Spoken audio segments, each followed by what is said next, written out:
Hello, everyone, and welcome to a few minutes of civics from the hammock.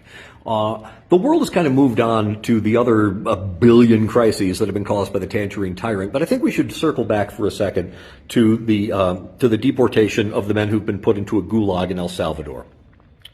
And it just strikes me, this is something that the media has largely missed, and I'm not quite sure why, other than the fact that they're lazy and terrible at their jobs. But to me, it really seems like the Trump administration came into office and all of the little Goerings and Himmlers, along with Trump, met in a room in the White House, and they decided, their decision was, we need to deport a whole bunch of gang members. And we need to do that without using the normal protocols of the court. So how are we going to do it?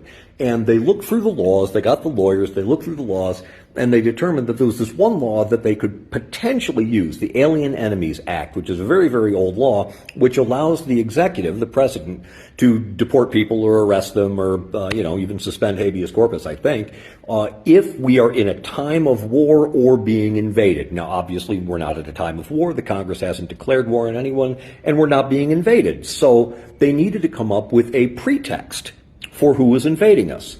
Now, the gang that they decided was invading us was the Tren de Agua gang from Venezuela. But I bet you never heard of that gang before the election, right? Before the election, we heard about one gang in particular, which was the menace to all civilization, MS-13, a Salvadoran gang that actually started in the United States and was deported back to El Salvador in the 1980s, but that's a different story. But why the hell doesn't Trump go after MS-13? Why is he going after Tren de Agua? And it's because, I believe, the law, the Alien Enemies Act, requires that the gang is working at the behest of a foreign government. And we couldn't say that MS-13 is working at the behest of a foreign government because Nayib Bukele, the president of El Salvador, was the only dictator in the Western Hemisphere willing to take these.